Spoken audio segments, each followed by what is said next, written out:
I like a good Budweiser, but at the same time, I'm not opposed to going to a brewery and such, but I want to have something that I can at least relate to. And if they automatically defer to the Hazy Brute IPA, sure, then I know that I'm fucked and I'm only going to be there for a beer. Yeah, there you Meanwhile, I'm sticking around here.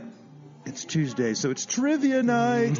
But that's the thing. You know, like, you have made it to where it's, like, relatable. You're like, I know I can go there, and it's not just like you're shooting blind. Like, you've got good beer on tap, and it's those that we can kind of relate to. Yeah, it's approachable. I mean, you don't have to sniff the glass. You don't. I mean, look, and I'm a beer geek. I love beer, and I love all that hazy stuff and sours, and that's all cool and everything. But I just, we're passionate about simple things, right? And if you make a good lager, or if you make a Czech style pilsner, and it's fucking good quality, those beers are always great to have, and especially coming up in the summer.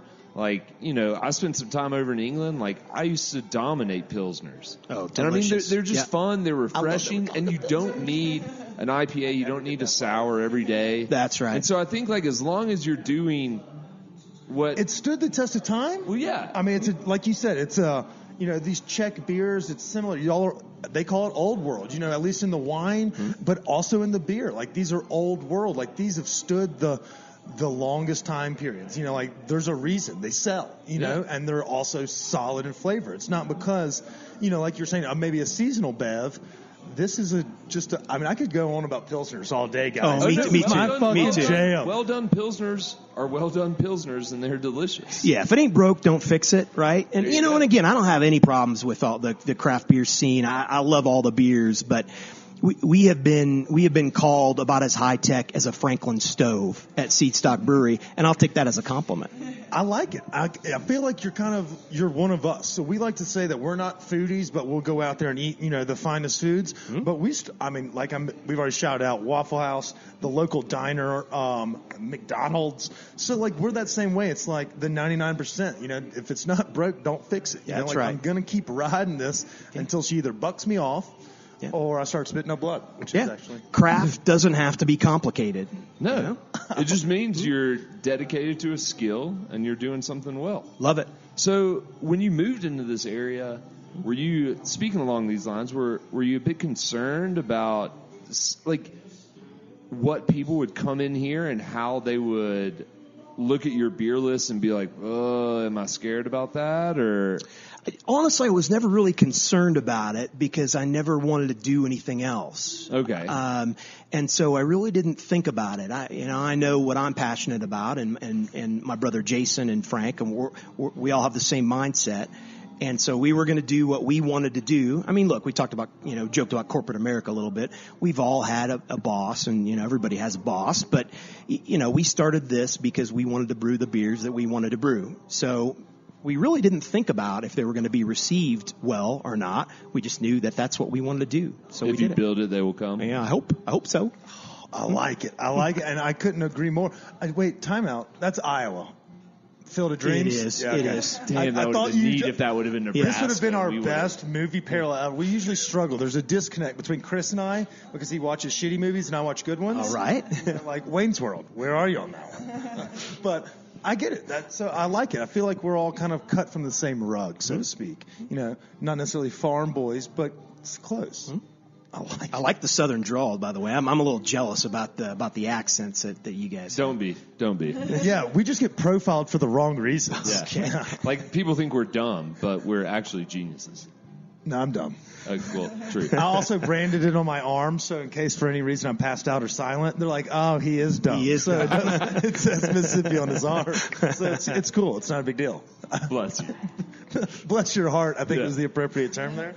Oh, man, I like it. Okay, so we've dived into the history of it, but really we kind of left off a gap, and we like to get to know the brewer behind the game. Mm-hmm. So you mentioned you met your business partner in the early 2000s, but you didn't start this party till about 3 years ago. Mm-hmm. Were you just perfecting your craft or Perfektenschlag, Yeah, as some call it? Perfektenschlag. I think if you're not spitting, you're not saying it right. Damn it. Yeah.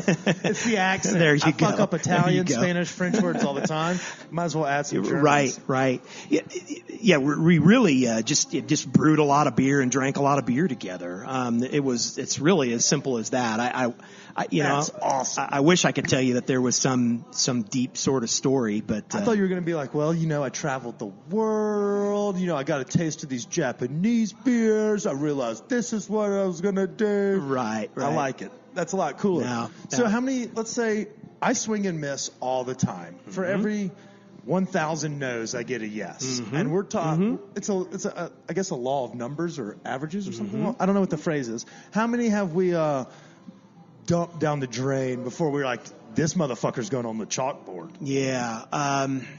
I'm not sure I dumped a whole lot of beer down the drain because I tried to convince. I tried to convince myself that they were better than they were, but I was the only one drinking them. You finished that and you're like, nah, this shit's terrible. Yeah, it wasn't very good. It wasn't very good at all. There's still 4 growlers left. It was like, you can have them. Yeah, it wasn't very good at all. I mean, one time I think it's been 15 years ago. I tried to make this cucumber saison. Right, cucumber is really refreshing. And I got lazy, and I left the cucumbers in secondary fermentation too long, and it turned out to be this pickle beer. These cucumbers pickled on me, and it was just awful. I mean, it was just disgusting. Yeah, it sounds. I've got like a sour face look. Right now. Yeah. So, but to drink it, I just added a little tomato juice. In Nebraska, we call them red beers. It's a poor man's Bloody Michelada? Mary. Kind of like Michelada? that. Yeah. Michelada? Wait.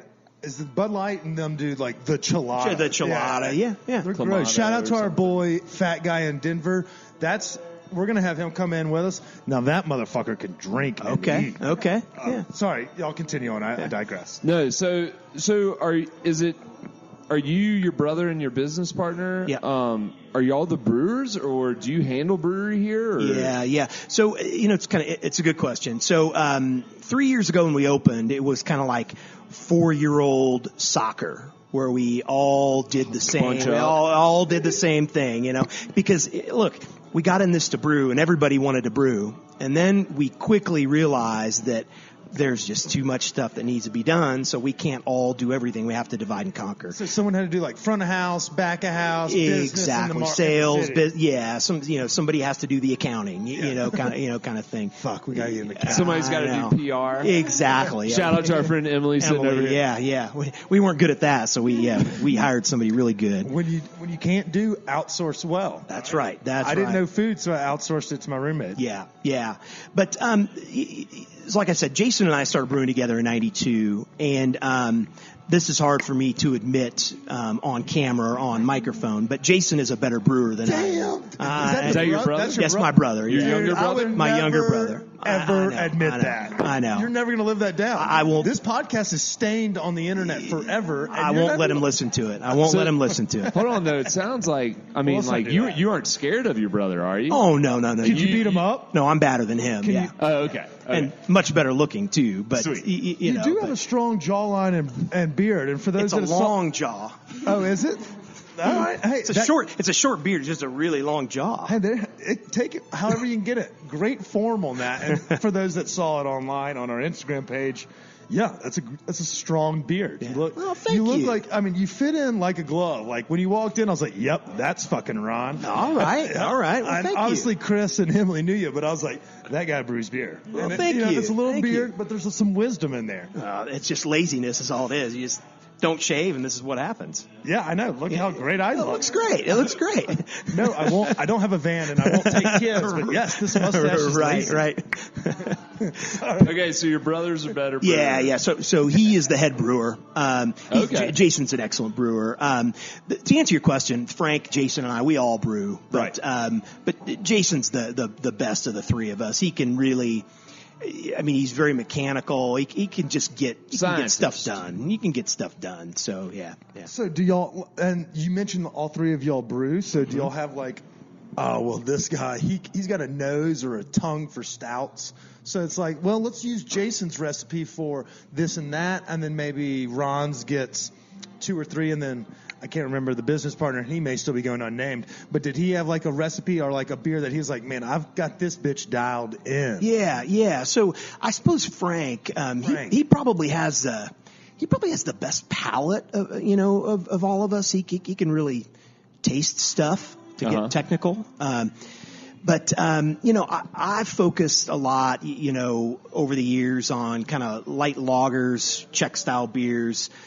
Jason was a stronger beer, dark beer sort of thing. It's good stuff here. But really, all of our recipes, they come together, and it's a collaboration between the three of us. Yeah. Okay. He's kind of distracting sometimes, isn't he? It's because you have killer music going on, and we're going to dive into that next. But yeah, so you have a business guy, you got a back of house guy, and then you're obviously, like I mentioned, and like those that saw, you're the face of the organization. That's not a bad, when it shakes out, I mean, it's not bad. I just think I'm the only. I drew the short stick. Jason and Frank didn't want to do that, so they. I mean, some folks have long sticks, some folks have short. That's we right. don't knock the size of a man in this podcast. That's right. I drew the long stick. Yeah, there you go. I like your style. Good curvature. And we can dive into music if y'all want me to just keep singing, but I'm just throwing that out there. Okay. Bluegrass covers. Fuck. Love it. I can get behind them all day. Love it. We are going to get into the nitty-gritty of what you like to do outside of the brew life because we do want to. I mean, we're just drinking buddies. We're all just goofing off, having beers. Love it. But you got killer tunes going and you got trivia going. So we won't, keep it too terribly long because I want to get my questionnaire sheet ready for trivia. So.